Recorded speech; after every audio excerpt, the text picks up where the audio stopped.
Good morning, Blue Lulus. How we doing? My allergies have me out here fighting for my life. So if you're rowing in that boat with me, just know that you are not alone. Are we feeling liberated yet? Are we just so very free after the Joker decided yesterday that he was going to put tariffs on virtually every country in the world, in addition to the ones that already were in place, which effectively makes it so that every single thing that you purchase, even that which is manufactured here in the United States, will be going up significantly, anywhere between 10 and 50%. One of the countries that was not included on this list was the cold one. Surprise, surprise! And this announcement was made officially after the markets closed yesterday, but what we are expected to see today is going to be equivalent to likely Bloody Monday. A lot of the experts say that this is far worse than the worst case scenario that they had predicted before. There was a wild sell-off on the stock market yesterday, and when it opens today, I don't think we can expect to see anything other than absolute catastrophe.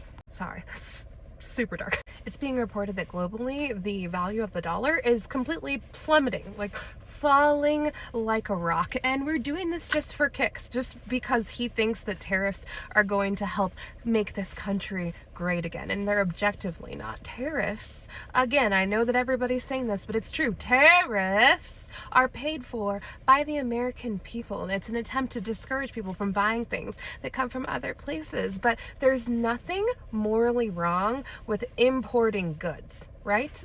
And if you don't believe me, just look at other places that are completely isolated. Like, look at that island that's in the South Pacific that has no contact with any outside people. They're still in loincloths. They're still chucking spears at each other, using bow and arrows, and like eating fish that they pick up out of the ocean, and like having them over an open fire. That's literally what their country is still like today. And that's what he wants to bring us back to for the sake of isolationism, because we're big boys and we can do it all on our own. It's ridiculous. And we will all suffer for this. Speaking of being big boys, Jesse Waters went on Fox News yesterday and he was like, you know what, whatever if we upset people. It's fine if we burn some bridges with Denmark to go ahead and take over Greenland. We're big boys, we can get over it. We obviously did something terrible to Japan and we're cool with them now. We're not beholden to our history and we can do whatever we want. What makes you think that that's okay? And like, Greenland doesn't want to be part of us, so taking over them, you know what that means? That means sending our children, our men and women overseas to go to war with them. People will...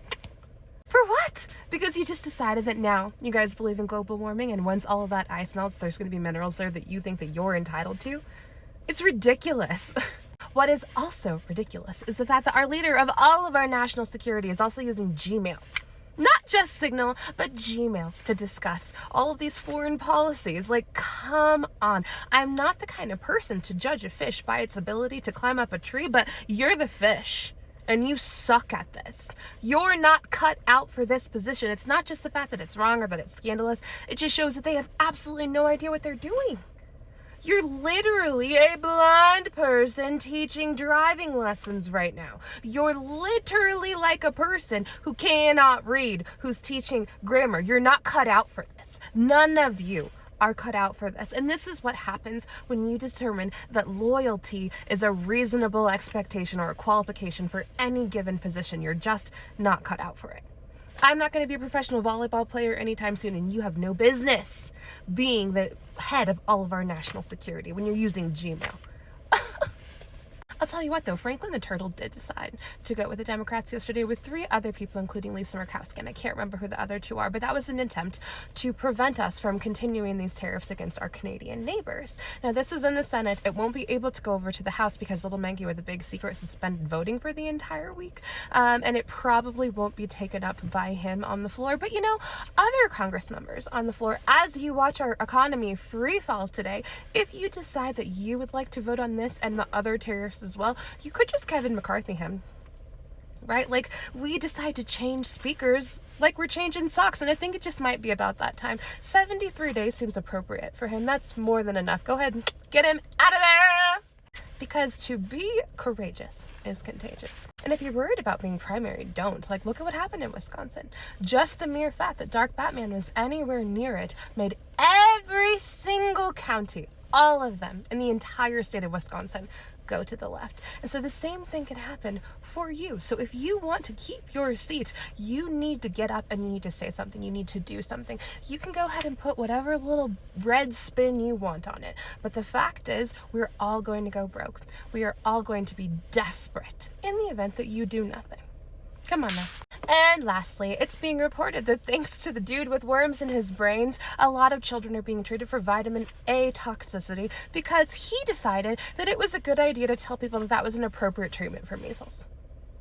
RFK is not a doctor. He's not a nurse. He literally knows nothing about health or human or anything.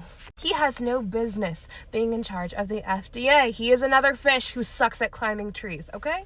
Do not give your children excessive amounts of any vitamins. Vitamins are medications. That's why when people ask you what medications you're taking at the doctor, vitamins are included. They're drugs, and it's worth noting that a lot of the vitamins that you get are processed by the same pharmaceutical companies that you're so afraid of that are making your vaccines. Okay, don't do that. That was a lot. Well, you guys, I love you so much. I don't know if tomorrow's going to be the last day that we're here together, but I just want to say thank you so much for being here with me along this journey. I'm going to head over to Skylight. I'm going to be in my YT place. And as always, keep your eyes up. Keep your feet on the ground.